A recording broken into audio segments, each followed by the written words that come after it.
A very good evening to all. Welcome to White and Need channel. आज हम बात करेंगे लेक्चर 4 के अंदर cell cycle and cell division के अंदर कि एनाफेज क्या होता है, टीलोफेज क्या होता है। और ये सारे पार्ट जो भी है, क्योंकि हमने पहले बात करी है prophase, metaphase, anaphase and telophase. ये टोटल जो 4 सब फेज होती है एमफेज के अंदर या माइटोसिस के अंदर, वो किसके अंदर आती है? माइटोसिस की 4 सब फेज वाले पार्ट है।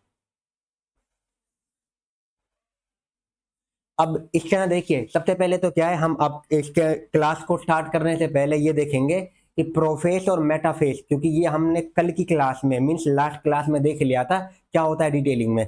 अब उसको मैं एक तरह से आपको स्लाइड से रिवीजन करा देता हूँ कि क्या होता है। उसके बाद एनाफेज और टीलोफेज इसको डिटेल में पढ़ेंगे और उसके ऊपर पीवाईक्यू करेंगे। तो चलो क्लास को स्टार्ट करते हैं बिना टाइम वेस्ट करे अपना। देखिए रिवीजन के तौर पर बता रहा हूँ आपको कि क्या होता है। यहाँ पर है, सबसे पहले सुनिए, इसमें क्या है, मैंने यहाँ पर जो नाम लिखा हुआ है आपके पास, जो नाम आ रहा है दैट इज कॉल्ड एज एमफेज। ये वाला पार्ट आपको दिख रहा होगा क्लियरली एकदम। एमफेज क्या होता है? सबसे पहले एमफेज क्या है? मोस्ट ड्रामेटिक फेज है ऑफ सेल साइकिल। ये बात कर लिया था। यहाँ पर सबसे ज्यादा चेंज होते हैं। माइटोसिस को हम इक्वेशनल डिवीजन कहते हैं, क्योंकि पेरेंटल सेल में और प्रोजेनी सेल में नंबर ऑफ क्रोमोसोम दोनों में सेम है, तो इस वजह से इसका नाम आता है इक्वेशनल डिवीजन। फिर यहाँ पे जो पॉइंट लिख रखे हैं, जो कैरियोकाइनेसिस है मींस डिवीजन ऑफ न्यूक्लियस, ये 4 सब फेज में डिवाइड है, prophase, metaphase, anaphase and telophase. फिर वो आपको बात कर लिया था कि चारों में सबसे बड़ी फेज कौन सी होती है? Longest phase. और सबसे शॉर्ट कौन सी होती है? एनाफेज। ये हम पढ़ चुके हैं। मैं आपको एक तरह से रिवीजन के तौर पे ले रहा हूँ ओनली। आगे देखिए, ये बिटवीन वेरियस सब फेसेस हम क्लियरली नहीं बता सकते कि यहाँ पे क्या, एकदम से क्लियर नहीं कर सकते। जैसे कि प्रोफेस है, मेटाफेस है, एनाफेस है, टीलोफेस है। क्या आप इन चारों को टोटली अलग कर सकते हैं? बिल्कुल भी नहीं कर सकते, क्योंकि आप इनके अंदर जो मैक्सिमम चेंजेस है, जो मेजर चेंज हो रहे हैं, उनको देख के पता करते हैं हम कि कौन सी फेस है ये। तो एकदम से क्लियर कहना कि ये प्रोफेस ही है, ये मेटाफेस ही है, हाँ वहां पर मैक्सिमम चेंज है, क्योंकि चेंज अलग अलग आ रहा है सबके अंदर। तो क्लियर लाइन नहीं बता सकते हम चारों के अंदर कि कौन सी फेस कब हो रही है। अब देखो, फिर हमने डिटेल में देखा हुआ है कि प्रोफेस क्या होती है। ये माइटोसिस किसने बताया था? प्लांट में, एनिमल में, ये हमने बात कर चुके हैं। प्रोफेज क्या है? ये स्टार्ट कब होती है? आफ्टर द SOG2 फेज, बात कर ली थी। The DNA which was doubled in S phase is not distinct but intertwined। इसका मीन्स आपको बताया था मैंने, क्योंकि S फेज में क्या होता है, DNA का अमाउंट डबल हो चुका होता है, बट अभी तक उसको हमने अलग नहीं करा है। अब जहां पे वो अलग होगा, जहां पर वो अलग होने की बारी आ रही है, तो जहां पर उसको हम क्या कर रहे हैं एक तरह से, क्योंकि जो क्रोमेटिन है, अब उसका होगा condensation to form the chromosome. Sir ये क्या होता है? मैंने आपको बताया था ना, क्रोमेटिन रेटिकुलम होता है, उलझा हुआ होता है वो। अब उसको अनटेंगल करना है, तो अनटेंगलिंग का प्रोसेस कहाँ होता है? प्रोफेज के अंदर ही। देखिए अगला, प्रोफेज के 3 में डिवाइड किया था, early prophase, middle prophase and let prophase. Early prophase में देखो क्या हो रहा है, बिगिनिंग होती है कंडेंसेशन ऑफ क्रोमोसोम की, बिगिनिंग ये वाला पार्ट, या condense of chromosome material begins, ये बता दिया। अनटेंगलिंग हो रहा है, ये भी नाम ले लिया। और ये बंच ऑफ वूल के समान, एक गुच्छे के समान दिखता है, जैसे उनका गुच्छा नहीं होता है उस समान दिखता है। अगला, फिर मिडिल प्रोफेज में क्या होता है, वहां पर कंडेंसेशन चालू हुआ। अर्ली प्रोफेज में, मिडिल में भी चलता रहेगा, लेट में भी चलता रहेगा। तो यहाँ पर तुम्हारे पास में क्या है, मोर कंडेंसेशन ऑफ क्रोमोसोम मटेरियल, ये बता दिया। फिर मोनाड बिकम डायाड, क्योंकि देखो इस फेस में जो डबल हुआ था वो एक साथ मिला हुआ था, अब उसकी अलग होने की बारी आ रही है। तो पहले हमें एक ही दिख रहा था, अब यहाँ पर एक से 2 दिखने लगेंगे, तो हम कह रहे हैं मोनाड बिकम डायाड। ये बात कर ली। अगला, लेट प्रोफेस में क्या होता है, आप देखें ध्यान से। लेट प्रोफेस में अर्ली में क्या हुआ है, मिडल में क्या है और लेट में क्या है। पहले मैं आपको ये क्लियर करूं, अर्ली, मिडल और लेट एनसीईआरटी में तीनों ही एक दे रखी है। हाँ उन्होंने जहां पर स्ट्रक्चर दिया हुआ है, जहां पर डायग्राम है, उसमें लिखा हुआ है अर्ली प्रोफेस और लेट प्रोफेस का, मिडिल का नाम तो वहां भी नहीं है। तो मैं आपसे ये कहना चाह रहा हूं, जो उन्होंने नाम को अलग अलग किया है, वो नाम हम यहाँ पर वैसे करके पढ़ रहे हैं आपको, ये सारा प्रोफेस के ही पॉइंट है। तो यहाँ पर क्या होगा बताइए, न्यूक्लियर मेम्ब्रेन गायब हो जाएगी, न्यूक्लियर एनुलर डिसअपियर, इसके अलावा न्यूक्लियोलस गायब हो जाता है, ये भी याद रखना। गोल्जी बॉडी भी यहाँ पर गायब हो जाता है। और न्यूक्लियोलस किस में टूट जाता है? आरएनए प्रोटीन में। और न्यूक्लियर एनवेलप या न्यूक्लियर मेम्ब्रेन को कौन वो करता है वहां पर एक तरह से मतलब डिसअपियर करवाता है, ईआर। और उस ईआर का नाम क्या होता है, RER, means rough endoplasmic reticulum. ये बात करी थी। अब यहाँ पे देखिए प्रोफेज के अंदर जो सेंट्रियोल का डुप्लीकेशन हुआ था, अब वो कहाँ जाएंगे, अपोजिट पोल की तरफ, अपोजिट पोल की तरफ जाएंगे और वो किसको फॉर्म करवाएंगे, न्यूक्लियर स्पिंडल एपरेटस का। तो न्यूक्लियर स्पिंडल एपरेटस का नॉर्मली फॉर्मेशन कहाँ चालू होता है, लेट प्रोफेज में, पर कंप्लीट कहाँ होता है तुम्हारे पास में, मेटाफेज में। और वहां पर क्रोमोसोम अपने आप को क्या करेंगे, अरेंज करेंगे। तो देखिए formation of nuclear spindle apparatus, ये मैंने बता दिया था आपको। इस वाले को हम क्या कहते हैं, तो बीच की लाइन है इक्वेटर कहते हैं, इनको हम क्या कहते हैं, पोल कहते हैं। और मेटाफेज के अंदर यहाँ पर इक्वेटर पे क्रोमोसोम अरेंज करेंगे, बात हो चुकी थी। फिर देखो मेटाफेज में सबसे इंपॉर्टेंट क्या है, यहाँ पर complete disintegration of nuclear membrane, means जो न्यूक्लियर मेम्ब्रेन है कंप्लीटली गायब हो जाएगी। गायब होना स्टार्ट कहाँ हुई, ये बताइए, न्यूक्लियर मेम्ब्रेन, तो वो गायब हुई थी लेट प्रोफेज में।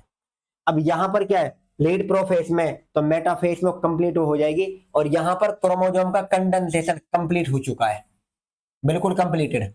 बिगिन कहाँ हुआ था कंडेंसेशन ऑफ क्रोमोसोम, बताइए, बिगिन हुआ था अर्ली प्रोफेज में। कंप्लीटली कहाँ कंज्यूम हो रहा है, कंप्लीट कहाँ पे हो रहा है, condensation of chromosome in metaphase. फिर आगे बात करिए कि क्रोमोसोम क्या होता है, मूव करते हैं कहाँ की तरफ, towards the equator to arrange themselves, equator पे आएंगे, खुद को अरेंज करेंगे।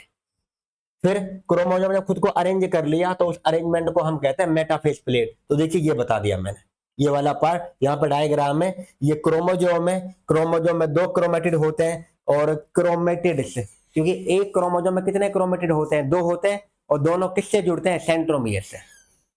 और सेंट्रोमियर के बाहर कौन सी प्लेट होती है, काइनेटोकोर प्लेट, जिसके ऊपर कौन आके जुड़ता है, स्पिंडल फाइबर। ये बात कर ली थी, और ये क्वेश्चन आया भी है नीट 24 के अंदर, और आज की क्लास में मैं इसको ले रखा है, आप देख लेना।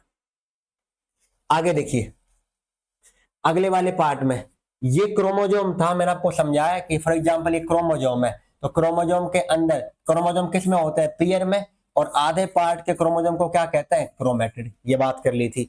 फिर क्रोमोसोम जिससे जुड़े होते हैं उनका नाम क्या होता है, क्रोमेटिड जिससे जुड़े हैं, सेंट्रोमियर। सेंट्रोमियर के बाहर कौन होता है, काइनेटोकोर प्लेट, और किस शेप की होती है, डिस्क शेप। ये बात कर ली थी। यहां पर वही लिखा पड़ा सेम टू सेम जो आप पढ़ोगे। अगला देखिए, in metaphase the morphology of chromosome easily studied. यहां पर आप क्रोमोसोम को अगर पढ़ना चाहें, नंबर काउंट करना चाहे, या उनका शेप देखना चाहे, तो मेटाफेज बेस्ट फेस है क्रोमोसोम की स्टडी के लिए, उनकी मोर्फोलॉजी के लिए। ये बात को याद रखना। फिर आगे उन्होंने क्या, अब देखो इसमें मैंने क्वेश्चन बना रखे हैं ये। अब है हमारे पास this is called as anaphase. अब एनाफेज को देखेंगे डिटेल में कि एनाफेज क्या होती है। अब यहां से देखो ये एनसीईआरटी की वो है, मैं आपको ये बाद में बताऊंगा। अब इसको पहले मैं आपको समझा देता हूं कि एनाफेज में क्या होता है। देखिए एनाफेज, कहेंगे सर बोर हो गए हम तो, ये मतलब देख देख के, क्योंकि पहले पढ़ चुके हैं। बोर नहीं हो भाई, थोड़ा रिवीजन हो गया ये, क्योंकि इस पे क्वेश्चन है हमारी क्लास में। और अगर आपका पीछे का रिवाइज है तभी आप आसानी से क्वेश्चन कर पाओगे, क्योंकि मैंने आज की क्लास में क्वेश्चन लिए हुए हैं, हर क्लास पे क्वेश्चन को इंक्लूड कर रहे हैं, ताकि हमसे कोई गलती ना हो, और हम कोई गलती करे भी ना, तो उसे हमें सही करना है। चलो आ जाते हैं सर एनाफेज में क्या है। अब देखो एक बार तो ये बता दूं कि मेटाफेज में क्या था। मेटाफेज के अंदर हुआ था कुछ इस समान, डायग्राम से बता रहा हूं आपको मैं। इसको मिटा देता हूं थोड़ी देर के लिए, इसको अगले उसमें कर दूंगा। देखिए यहां मेटाफेज कर दूं, और यहां पर एनाफेज। मेटाफेज में इस तरह तुम्हारे पास में क्या था, पोल था, और पोल के बीच में क्या है, तुम्हारे पास इक्वेटर है, और इन पोल से यहां पर एस्टर रे निकलती है, आपको याद होगा। देखिए एस्टर रे का फॉर्मेशन हो रहा था, ये आप कर सकते हैं बिल्कुल। अब जो क्रोमोसोम थे, क्रोमोसोम कहां अरेंज हो रहे थे, इक्वेटर पे। देखिए ये कहीं बीच में अरेंज हो गए, इक्वेटर पे नहीं हुआ। देखिए यहां कर देता हूं, ये क्रोमोसोम है। अब ये जो क्रोमोसोम है आपस में जिससे जुड़े पड़े हैं, जो ये व्हाइट कलर का है, this is called as centromere. तो क्रोमोसोम कहां अरेंज हो रहे हैं, इक्वेटर पे हो रहे हैं जी, इसका नाम तो इक्वेटर था ना, this is called as equator, और this is called as pole. तो पोल ये होता है, और इक्वेटर पे क्रोमोसोम अरेंज हो रहे हैं। यहां से निकला था स्पिंडल फाइबर, अब ऐसे और भी होते हैं, और यहां से निकला स्पिंडल फाइबर। स्पिंडल फाइबर जिसके ऊपर आके जुड़ता है, उस जुड़ने वाले का नाम, जहां पे आके जुड़ रहा है वो, इसको मैं ग्रीन से दिखा रहा हूं बाहर से, देखिए ये वाला, जो ये ग्रीन पार्ट है, इस पे आके जुड़ता है स्पिंडल फाइबर। तो स्पिंडल फाइबर यहाँ के जुड़ा है। तो मैं आपसे पूछूं स्पिंडल फाइबर बताओ कहाँ के जुड़ रहा है? काइनेटोकोर प्लेट पे। आप इसको ही लिख दें, ग्रीन से लिख रहा हूं, समझने में आसानी रहेगी। Kinetochore plate. तो spindle fibre attach to kinetochore plate, और वो किसके ऊपर होती है बताइए? सेंट्रोमियर के ऊपर। तो सेंट्रोमियर के ऊपर कौन सी प्लेट होती है? Kinetochore plate. इसमें कौन आके जुड़ता है? Spindle fibre. ये स्पिंडल फाइबर है। कुछ बैठे होंगे गजनी, वो कहेंगे सर हम तो भूल गए कल का। अरे भाई ये भूलना ही क्या है, मैंने सारा रिवाइज तो करा दिया आपको। तो स्पिंडल फाइबर अटैच हो रहे हैं, सेम यहीं पर है। अब ऐसे ही और भी अरेंज होंगे सर, एक दो और अरेंज कर दो ना। देखो आप अगर करना चाहे तो देखिए ऐसे कर सकते हो, में फिर दिक्कत होगी, वाइट से करना पड़ेगा फिर। ये देखिए मैं इसको यहाँ कर दूं, क्योंकि मैंने वाइट से लिया सेंट्रोमियर, तो ये हो गया सेंट्रोमियर। और सेंट्रोमियर के बाहर कौन होता है? ये ग्रीन कलर का जो बता रहा हूँ, डिस्क शेप है जो, सर इसका नाम आपने कहा काइनेटोकोर प्लेट। बिल्कुल। तो ये काइनेटोकोर प्लेट है, और इससे कौन आकर जुड़ती है? स्पिंडल फाइबर, ये वाली। आप ऐसे बना ले, कोई दिक्कत नहीं है।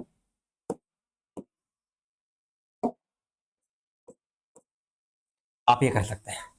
अब देखिए ये मेटाफेज का डायग्राम होता है, ये वाला पार्ट। और इस वाले डायग्राम के अंदर आपको दिख रहा है कि क्रोमोसोम ने खुद को कहाँ अरेंज किया हुआ है? इक्वेटर पे अरेंज किया है। और इसके मेन पॉइंट मैंने बता दिए थे, एक बार और सुन लीजिए। मेटाफेज के अंदर न्यूक्लियर मेम्ब्रेन या न्यूक्लियर एनवेलप कंप्लीटली क्या हो जाती है? डिसइंटीग्रेट, पहला। और complete formation of nuclear spindle apparatus ये हो गया है। Chromosome has arrange themselves on the equator plate, and the chromosome are consist of two sister chromatid, and chromatid is the half part of the chromosome. The part of the centromere where the spindle fiber attach to a specific part that is called as kinetochore plate, which has a disc shape. इसका किस shape का होता है? वो disc shape होता है, जिस पे आगे कौन जुड़ता है? Spindle fibre. ये इसके मेन पॉइंट है। और यहां पर morphology of chromosome is easily studied, ये आपको हम बात कर चुके हैं। एनाफेज में क्या होगा देखिए ध्यान से, सबसे पहला पॉइंट तो ये,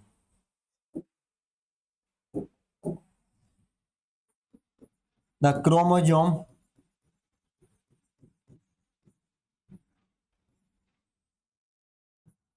which has arranged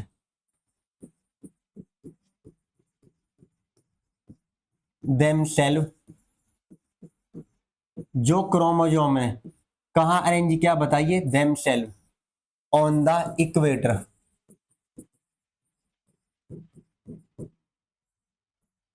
The chromosome which has arranged themselves on the equator plate in, ये कहाँ हुआ है था बताइए? मेटाफेज में। यहाँ अरेंज नहीं हुआ है वो, अरेंज तो मेटाफेज में हुआ है। मैं उसी को बता रहा हूँ लिखकर आपको कि हम तो मेटाफेज में अरेंज हुए थे। अब क्या होगा? The centromere split simultaneously. जो स्प्लिट, जो सेंट्रोमियर है उसका क्या होगा? स्प्लिट होगा, वो मीन्स टूटेगा। तो टूटने का सेंस क्या होता है? इधर सुने ध्यान से। यहाँ पर जो स्टेज है, अगर आपको मैं डायग्राम में बताऊं तो कैसे करूं, अभी देखा डायग्राम में बताऊंगा। ये क्रोमोसोम होते हैं ऐसे करके, और ये क्रोमोसोम जुड़े किससे पड़े बताना? ये जुड़े हुए सेंट्रोमियर से ही।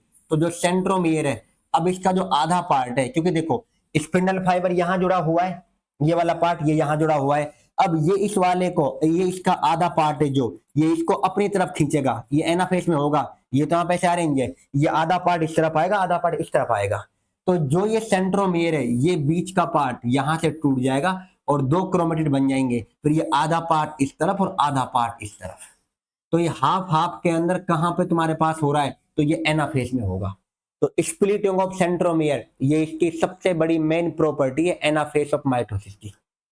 तो नीट में क्वेश्चन आ जाए कि मेन कैरेक्टरिस्टिक क्या होती है एनाफेज की, तो वो होता है splitting of centromere. The centromere split simultaneously and two chromatid move to opposite pole, split होगा और स्प्लिट होने के बाद दोनों क्रोमेटिड अपोजिट पोल की तरफ जाएंगे। देखो जैसे ये क्रोमोसोम है एक पेयर में, ये क्रोमेटिड इस तरफ जा रहा है, ये क्रोमेटिड इस तरफ जा रहा है, तो बताओ अपोजिट पोल की तरफ जा रहे हैं कि ना जा रहे हैं? तो क्रोमेटिड का मूवमेंट होता है इस पे सेंट्रोमियर के टूटने के बाद में टुवर्ड्स अपोजिट पोल। तो ये बात को याद रखें, यहां पे मैंने आपको अच्छे से बता दिया कि क्या हो रहा है। और जो ये है, अब देखे ध्यान से, अब ये क्रोमेटिड से, ये वाले पार्ट ये क्रोमेटिड से अभी तक, तो अब देखिए the two daughter chromatids,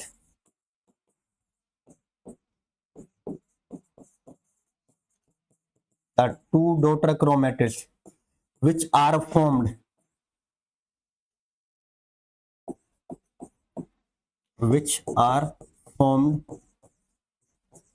after splitting of centromere,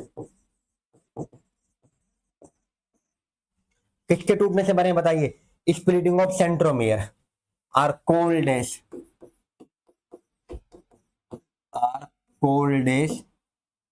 daughter chromosome.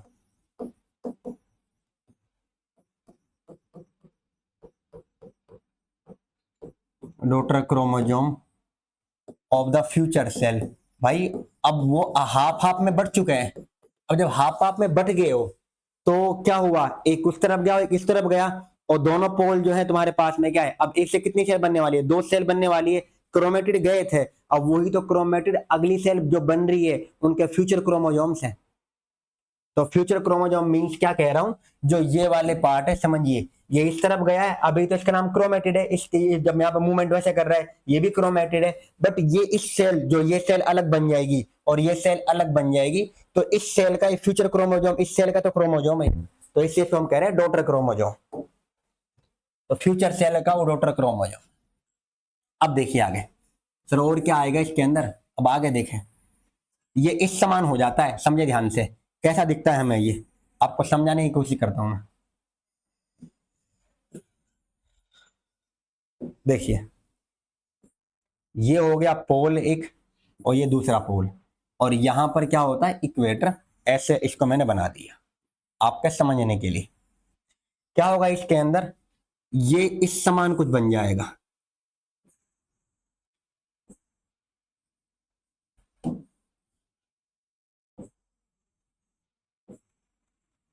देखिए ये इसको क्या करेगा, यहां से जो इनका सेंट्रोमियर है, ये इनका सेंट्रोमियर वाला पार्ट है, ये वाला पार्ट, ये इसको यहां से खींच रहा होगा और ये इसको यहां से खींच रहा होगा, तो ये इस तरह से जा रहा है। और यहां पर देखिए ये भी सेम टू सेम कुछ इस समान ही बन जाएगा।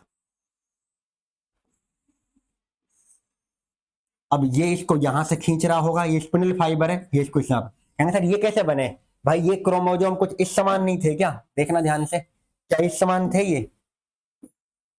देखिए ये क्रोमोसोम का ये वाला पार्ट था ऐसे, अब जिससे ये जुड़े हुए थे, उस जुड़े हुए हिस्से को मैं किससे जुड़ रहे थे, ये सेंटर में से तो जुड़ रहे थे। जब ये यहां से ब्रेक हो चुका है, यहां से ब्रेक हो गया, तो खींच, तो जो स्पिंडल फाइबर है काइनेटोकोर प्लेट पे यहां पर अटैच हो रहा था, तो इससे तो खींच रहा है वो। तो अब मुझे बताइए जो सेंट्रोमियर है, जब इसको तुम खींचोगे तो ये तो पीछे की तरफ जाएंगे ना, ये वाले, देखो ध्यान से क्या कह रहा हूं, जब तुम इसे खींच रहे हो इस वाले पार्ट को, तो ये तो पीछे की तरफ मूवमेंट करेंगे। फॉर एग्जाम्पल छाता होता है, आप अम्ब्रेला को ले रहे हो और अम्ब्रेला को आप हवा के मतलब क्या विंड के अगेंस्ट लेके जा रहे हो, तो जिस अगर फॉर एग्जाम्पल इस तरफ की हवा है, मतलब इस तरफ से हवा आ रही है हमारे पास में, और आप उसके अगेंस्ट में छाता खोल रहे हो उसके अगेंस्ट में, तो तुम्हारा छाता उल्टा ऐसे हो जाएगा, खुल जाएगा पीछे की तरफ। तो सेम ऐसे ही सेंट्रोमेर से खींच रहे हैं, तो ये जो क्रोमेटिस के जो आर्म है, ये जो आर्म होंगी ये पीछे की तरफ जाएंगी और सेंट्रोमेर आगे की तरफ जाएगा। तो ये डायरेक्शन याद रखनी है। और इस तरह का वो जो ये डायग्राम है ये बताता है एनाफेज को। तो एनाफेज का डायग्राम बहुत आसान है आइडेंटिफाई करना। उसमें देखो सेंट्रोमियर कहां की तरफ है, पोल की तरफ है, और जो ये आर्म है इनका नाम होता है आर्म, ये आर्म है, जो आर्म है वो किस तरफ जा रही है बताइए, पीछे की तरफ। तो इन anaphase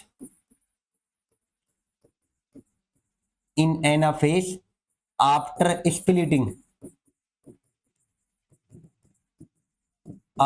splitting of centromere, centromere टूट जाता है, सबसे पहले तो ये याद रखो।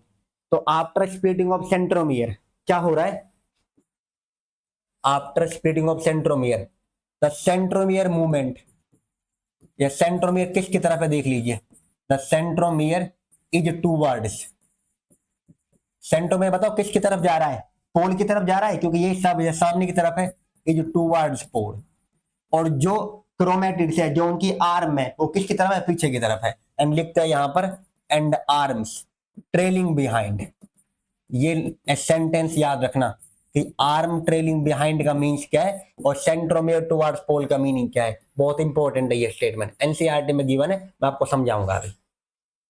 मैंने आपको बता दिया यहां पर स्प्लिटिंग, सेंट्रोमियर की स्प्लिटिंग हो रही है, स्प्लिटिंग होने के बाद में क्रोमोजोम का मूवमेंट हो रहा है अपोजिट पोल की तरफ। तो यहां पर मूवमेंट ऑफ क्रोमोजोम हो रहा है, या movement of chromatids, movement of chromatid किसकी तरफ होगा बताइए? Towards opposite pole. तो इसके बारे में इतने ही पॉइंट याद रखें, आपका काम बन जाएगा। बन क्या जाएगा? यही होगा। वैसे एक बात बताइए थोड़ा सा, अगर ये न्यूक्लियर स्पिंडल एपरेटस ही ना बने, क्या क्रोमोजोम का मूवमेंट हो पाएगा? भाई क्रोमोजोम अरेंज ही नहीं होंगे। जब जब न्यूक्लियर स्पिंडल एपरेटस नहीं बनेगा तो क्रोमोजोम नहीं अरेंज होंगे, अरेंज नहीं होंगे तो स्प्लिटिंग नहीं हो पाएगा, स्प्लिटिंग नहीं हो पाएगा तो पहुंच नहीं पाएंगे। तो आपसे कोई पूछे कि ये क्रोमेटिड्स है, उनका सेपरेशन या उनका मूवमेंट टुवर्ड्स अपोजिट पोल है, वो कहां होता है? एनाफेज में, याद रखें। अगले देखिए, अगली फेज का नाम, ये तो वैसे आ गया, एक मिनट रुको, थोड़ा सा सब्र करें। यहां पर वो बता दो, लास्ट वन इज कॉल्ड है टीलोफेज, उसके बाद पीवाई इक्विवेलेंस के। टीलोफेज में क्या होगा सुनो ध्यान से, द क्रोमेटिड्स, अब जो क्रोमेटिड पहुंच चुके हैं वहां पर, the chromatids which has reached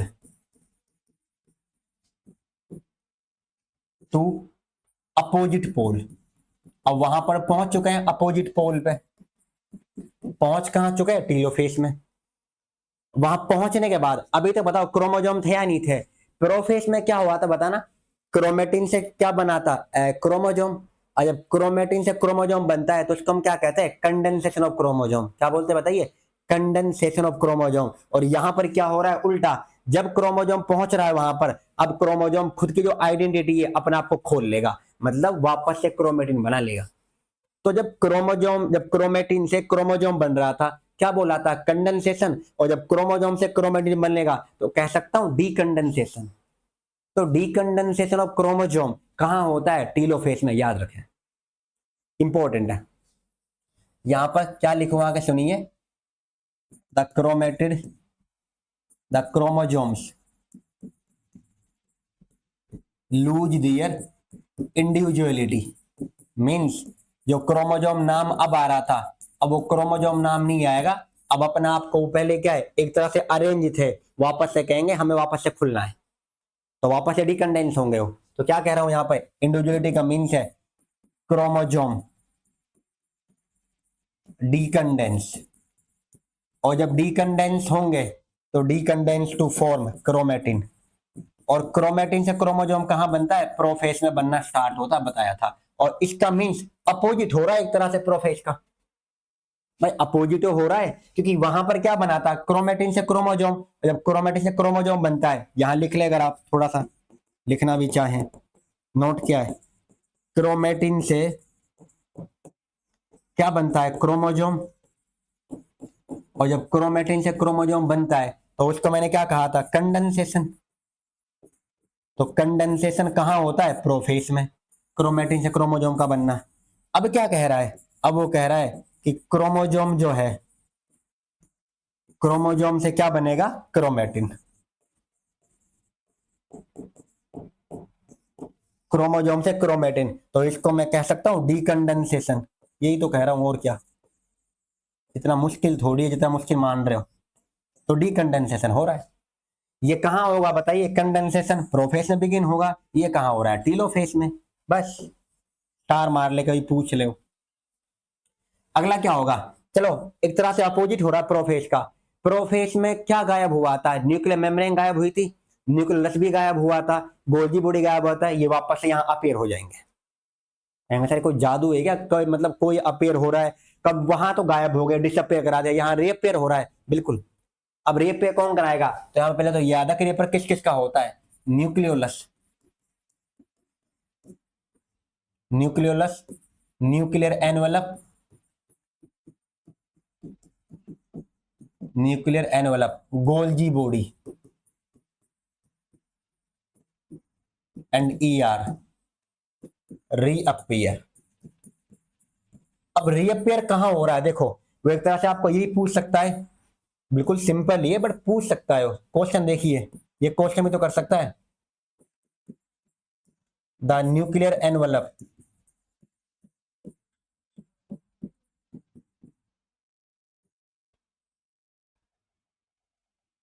the nuclear envelope disappear in telophase. बताइए। और स्टेटमेंट दूसरा, the Golgi body and nucleolus reappear in telophase. बताओ कौन सा स्टेटमेंट सही है और कौन सा स्टेटमेंट गलत है, हमें ये बताना है। स्टेटमेंट वन क्या कह रहा है? वो ये कह रहा है nuclear envelope disappear in telophase. भाई देखो, न्यूक्लियर एनवेलप डिसअपियर तो होता है, बट क्या टीलोफेज में होता है? नहीं, कहां का? प्रोफेज में। तो ये तो इनकरेक्ट हो गया, एक तरह से रोंग है।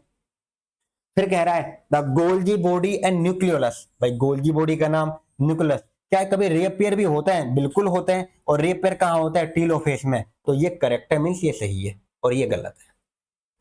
वो आपको कंफ्यूज करने के लिए यहां पर टीलोफेज करेगा, प्रोफेज कर देगा, आपको ऐसे घुमाएगा, पूछेगा यहीं से एग्जामिनर जो है। चलो अब ये हमने एनसीईआरटी के अकॉर्डिंग किया, अब देखते हैं हम एनसीईआरटी की लाइंस को क्या लिखा हुआ है, समझिए। पहली लाइन जो एनसीईआरटी की है वो समझे, देखो एनाफेज पे आता है, ये तो पढ़ा है आज का जो मेन हमने फ्रेश पढ़ा है। जब एनाफेज होती है तो देखो क्रोमोसोम कहां अरेंज रहे? मेटाफेज प्लेट पे, अच्छे से पता है हमें। अब उनका क्या होगा? स्प्लिट, मतलब टूटा, अब ब्रेकअप होगा उनका। तुम्हारा ब्रेकअप नहीं बता रहा हूं मैं, यहाँ सेंट्रोमेयर का स्प्लिट बता रहा हूं, उनका ब्रेकअप हो रहा है। तो यहां पर स्प्लिट होगा एक साथ simultaneously on two daughter chromatid. भाई दो ही क्रोमेटिड बनेगा, क्योंकि एक क्रोमोसोम में, ये सुनो, ये क्रोमोसोम है, जब आप इसको यहां से तोड़ दोगे सेंट्रोमेयर के बीच में से, तो कितने क्रोमेटिड बनेंगे? दो बन रहे हैं। Two daughter chromatid now refer chromosome of future daughter nuclei. भाई जो क्रोमेटिड है अगली से अगले क्या होंगे? फ्यूचर न्यूक्लियाई होंगे, फ्यूचर क्रोमोसोम होंगे। अगला देखिए, begin their migration towards opposite pole. अब बताओ वो किसकी तरफ मूव करेंगे? Same pole, opposite pole, opposite pole. तो एक तो ये पता चला सेंट्रोमेयर का स्प्लिटिंग हुआ, दूसरा ये पता चला उन टूटने के बाद में वो मूवमेंट कर रहे हैं अपोजिट पोल की तरफ। तो यहां पर अपोजिट पोल की तरफ मूवमेंट कर रहे हैं। अगला क्या है? Each chromosome, each chromosome move away from the equator pole. सही बात है भाई, जब यहां से जा रहे हैं इक्वेटर से पोल की तरफ, तो किससे दूर होते जाएंगे? इक्वेटर से किसके करीब होते जाएंगे? पोल के। अरे यहां तो थे क्रोमोसोम, जब ये यहाँ है, मतलब ये जब यहाँ है, टूट चुका है आपस में, ये पोल की तरफ जा रहे हैं, और तो ये पोल जब जाएंगे तो किससे दूर होते जाएंगे? इक्वेटर से। और किसके करीब होते जाएंगे? पोल के। वही तो बोल रहा हूं। अगला देखो, the centromere of each chromosome is directed. देखो सेंट्रोमियर किसकी तरफ होता है? क्रोमोसोम का, पोल की तरफ है। और वो पीछे की तरफ क्या करेंगी? Leading edge with arms of chromosome trailing behind. Means क्या कह रहा है? जो तुम्हारा ये पोल है जो मैंने बताया था, ये इस समान दिखता है ऐसे करके, और ये इनका सेंट्रोमियर है। तो सेंट्रोमियर बताओ किसकी तरफ है? पोल की तरफ है। और जो इनकी आर्म है वो पीछे की तरफ है। इसी को बुक ने लिखा हुआ है कि जो आर्म है वो ट्रेलिंग बिहाइंड है, और जो इसका सेंट्रोमियर है वो किसकी तरफ है? पोल की तरफ है। समझ में आया नहीं आया? तो पोल की तरफ कौन होता है बताइए? आर्म होती है या सेंट्रोमियर होता है? तो पोल की तरफ है सेंट्रोमियर, और आर्म कहां है? पीछे की तरफ, तो आर्म ट्रेलिंग बिहाइंड। बहुत इंपॉर्टेंट है। एनाफेज को हम किससे वो कैरेक्टराइज करते हैं? वो ये घिसा पिटा देखना, स्प्लिटिंग ऑफ सेंट्रोमियर। एक मिनट रुको, ये रहा एनसीईआरटी के लिए, ये आ गई। सेंट्रोमियर का स्प्लिटिंग होना, क्रोमेटिड्स अलग हो गए, chromatids move to opposite pole. लो ये एनाफेज के दो मेन एंड में लिख दी उन्होंने। अगला देखिए टेलोफेज। अब देखो यहां पर ये रहा डायग्राम समझाने के लिए। अब बताओ ये किस डायग्राम को बता रहा है, ये वाला पार्ट करके। यहां पर ये अलग पोल है और ये अलग पोल है, मूवमेंट हो रहा है उनका, वहां पर पहुंच रहे हो। अब ये अलग सेल में कन्वर्ट होगा, वो अलग सेल में कन्वर्ट होगा बाद में टेलोफेज में। देखो टेलोफेज में क्या हो रहा है, at the beginning of final stage of mitosis. हमने सबको पता है फाइनल स्टेज कौन है माइटोसिस की, टेलोफेज है। आगे क्या कह रहा है, chromosome that have reached their respective pole, वो पहुंच चुके हैं पोल की तरफ। अब डीकंडेंस हो रहा है। अब बताओ डीकंडेंसेशन का मींस क्या होता है, क्रोमोसोम से क्रोमेटिन का बनना। तो यहां डीकंडेंसेशन और अपनी पहचान खो देते हैं। फिर individual chromosome can no longer be seen and chromatin material tends to collect in mass in two pole. उन्होंने यही लिखा, क्रोमोसोम क्रोमेटिन में कन्वर्ट हो गया, उन्होंने अपनी इंडिविजुअलिटी को लूज कर दिया। अब जो आपको क्रोमेटिन रेटिकुलम है, जो क्रोमोसोम मटेरियल है, वो वहां पर एक तरह से आपको इकट्ठा मिलेगा। फिर आगे लिखो यहां पर क्या होता है, क्रोमोसोम एक क्लस्टर मतलब इकट्ठे हो रहे हैं अपोजिट स्पिंडल पोल पे और अपनी आइडेंटिटी खो दी उन्होंने। न्यूक्लियर एनवलप, देखो ये रहा न्यूक्लियर मेम्ब्रेन या nuclear envelope assemble around the chromosome cluster. Nucleolus Golgi complex ER वापस से बन गए रीअपियरेंस। तो वापस से कहां रिपेयर होते बताइए, टेलोफेज में। अब ये रहा वो वाला पार्ट, देखिए ये अलग सेल में कन्वर्ट और ये वाला अलग सेल में कन्वर्ट। आगे देखें, ये इनका वो ये वाले सेल में अलग, ये तो हमारे पास में अलग, ये बता दिया। अब चलते हैं क्वेश्चन की तरफ। नीट में ये नीट का क्वेश्चन है, नीट 2024। देखो डायरेक्टली पढ़ा दिया था मैंने आपको। अब बताओ spindle fibre attach to kinetochore, सबको पता है स्पिंडल फाइबर, भाई ये क्रोमोसोम ऐसे होते हैं, ये क्रोमोसोम है जो, अब जिससे ये जुड़े होते हैं, देखना जो क्रोमोसोम से आपस में किससे जुड़े होते हैं, सेंट्रोमियर से, और सेंट्रोमियर के बाहर कौन होता है, काइनेटोकोर। अब इस काइनेटोकोर से जुड़े पड़े हैं ये वाले पार्ट, जिससे जुड़े पड़े यहां पर, यहाँ ये स्पिंडल फाइबर है, ये वाले पार्ट, ये स्पिंडल फाइबर। उसने खुद कह दिया स्पिंडल फाइबर अटैच है इस प्लेट से, और प्लेट का नाम है काइनेटोकोर प्लेट। काइनेटोचोर प्लेट ना हो, कभी यहाँ चोर वोर ले आओ। तो काइनेटोकोर प्लेट। अब जो ये अटैच है, ये फेस आपको कहां देखने को मिलती है, मेटाफेस में। देखो पूछ रहा है कहां होता है, प्रोफेस गलत, मेटाफेस सही, गलत ये सब। चलो टाटा बाय। नीट 24 का क्वेश्चन था। अगला क्वेश्चन देखिए 2022 फेस 1 में। अब देखिए select the incorrect statement, incorrect बताना है विद रेफरेंस टू माइटोसिस। क्या हमने माइटोसिस पढ़ी है, इसके रिगार्डिंग कौन सा इनकरेक्ट है। Spindle fibre attach to centromere of chromosome, बताइए किससे अटैच होता है, सेंट्रोमियर से या काइनेटोकोर से। आप कहेंगे सर काइनेटोकोर, तो यही गलत लग रहा है अभी तक तो हमें, मतलब एक तरह से सही है वैसे गलत है, हमें तो यहाँ पे गलत बताना है ना, तो ये आंसर हो गया। अगला क्रोमोसोम डीकंडेंस होते हैं टेलोफेज में, सही है वो तो। स्प्लिटिंग ऑफ सेंट्रोमियर एनाफेज में, ये भी सही है। All chromosome lie at the equator metaphase, ये भी सही है। तो गलत कौन सा था, और गलत यहाँ पर सही है, तो इसका आंसर ये आएगा 2022 में। इतना सिंपल। बताओ कौन सा वर्ड है जो ना बताया आपको, क्या स्प्लिटिंग नहीं बताया, क्या डीकंडेंसेशन नहीं बताया, या तुम्हें क्रोमोसोम अरेंज होते हैं इक्वेटर पे ये नहीं बताया, ये मेटाफेज में होता है 2022 का। अगला क्वेश्चन देखिए with respect to metaphase, metaphase का बताना है, पढ़ा था अच्छे से, और कब है 2022 के फेज 2 में। लो वापस से, इतनी इंपॉर्टेंट है मेटाफेज, 24 में आ गया, फिर उसका नाम वापस से फिर वैसे लिया हुआ था 22 के फेज 1 में, फिर 22 में वापस से पूछ लिया।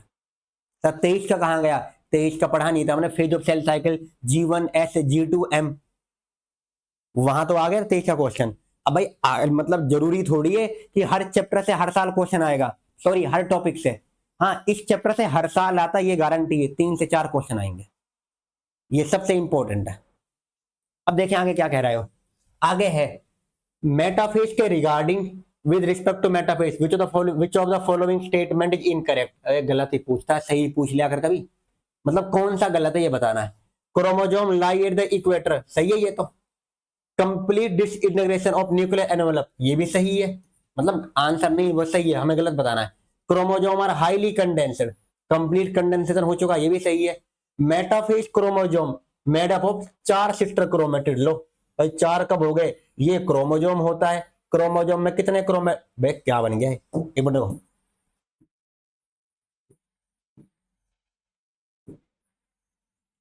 ये था क्रोमोजोम, सुनना इसको तो बहुत अच्छे से पढ़ोगे तुम, ये क्रोमोजोम, और क्रोमोजोम जिससे जुड़े होते हैं क्या नाम होता है, सेंट्रोमियर का। एक क्रोमोजोम में कितने क्रोमेटिड है, 2, यहां पर 4 दे रखा है, लो बस गलत, मतलब यही सही आंसर है, हमें गलत बताना था ना, इनकरेक्ट, तो हमारे लिए तो आंसर तो डी होगा। बताओ कब आया है, 2022 के फेज 2 में। अब बताओ क्या ना पढ़ा माइटोसिस के अकॉर्डिंग, चलो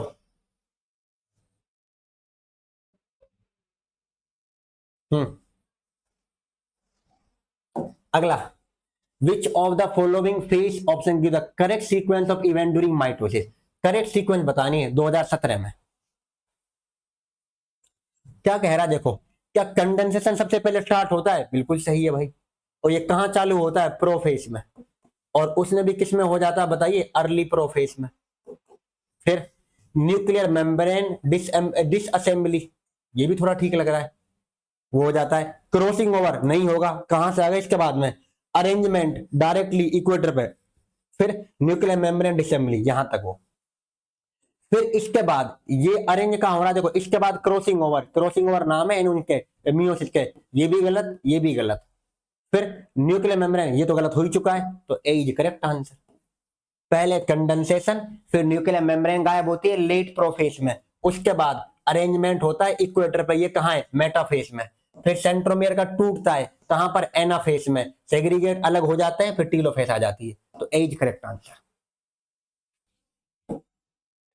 देखें अगला question, anaphase promoting complex is a protein degradation machinery necessary for the proper mitosis of animal cell. ये एक एपीसी मतलब क्या है, तुम्हारे पास एक तरह से सबस्टांस है जो कि एपीसी एनाफेज प्रोमोटिंग कॉम्प्लेक्स है, एनाफेज को प्रमोट करता है। अगर ये डिफेक्ट हो जाए तो क्या नहीं होगा बताओ, एनाफेज में जो होता है अगर वो डिफेक्ट हो गया तो एनाफेज में क्या होता है, स्प्लिटिंग ऑफ सेंट्रोमियर, और जो स्प्लिटिंग ऑफ सेंट्रोमियर होती है उसके बाद क्या होता है, क्रोमेटिड का सेग्रीगेशन, वो टुवर्ड्स अपोजिट पोल उनका मूवमेंट होता है, तो वो ना हो पाएगा। तो बेटा क्या नहीं होगा, chromosome will be fragmented, chromosome will not segregate, बिल्कुल क्रोमोजोम अलग नहीं होंगे, तो ये हो गया आंसर। तो क्रोमोजोम सेग्रीगेट ना होंगे अगर एनाफेज हो गया, अच्छे से तो पता है भाई, क्योंकि क्रोमोजोम सेग्रीगेट क्यों ना होंगे, क्योंकि ब्रेक डाउन होता है वैसे, अब ये अलग और ये अलग करके वो नहीं होगा, तो ये वाला बताया। सुने अगला question, which of the following is not a characteristic of during mitosis in somatic cell, मतलब माइटोसिस में कौन सा नहीं है, ऐसा कोई नाम दिख रहा है जो माइटोसिस में नहीं लिया मैंने, क्रोमोसोम का मूवमेंट भी नाम लिया है, सिनेप्सिस ये नाम नहीं लिया, तो ये लेना है। स्पिंडल फाइबर भी नाम आता है, डिसअपियरेंस ऑफ न्यूक्लियस ये भी नाम आता है, तो जो नाम नहीं लिया जो ना होता वो बताना है, तो सिनेप्सिस। अगला देखें, ये नीट के पीवाई क्यू है भाई, ये वाले जितने मैं ले रहा हूं, यहां पर कोई वैसा क्वेश्चन नहीं है। During mitosis ER and nucleus begin to disappear, शुरुआत कहां होगी डिसअपियरेंस की, early late, early prophase late prophase, early metaphase late metaphase, तो लेट प्रोफेज में कहां डिसअपियर होते हैं, मैंने बताया था, ये मैंने आपको बताया था कि लेट प्रोफेज के अंदर क्या होते हैं, गायब हो जाते हैं। ये डायग्राम किस चीज को बता रहा है बताइए, ये वाले, which stage of cell division to following A and B. अब बताओ ए किसको बता रहा है, कहीं आपको दिख रहा है एनाफेज जैसा, ये तो एनाफेज कहां आंसर आ रहा है, फोर्थ के अंदर, तो देखिए फोर्थ में आ रहा है ये, तो ये वाला पार्ट था। अब इसको यहां पर अच्छे से करके आना, यहां पर क्या है, और हमने यहां तक पीवाईक्यू को लगा लिया कि क्या होते हैं कैसे होते हैं, अगली क्लास से मिलते हैं, वहां स्टार्ट करेंगे साइटोकाइनेसिस। Thank you everyone.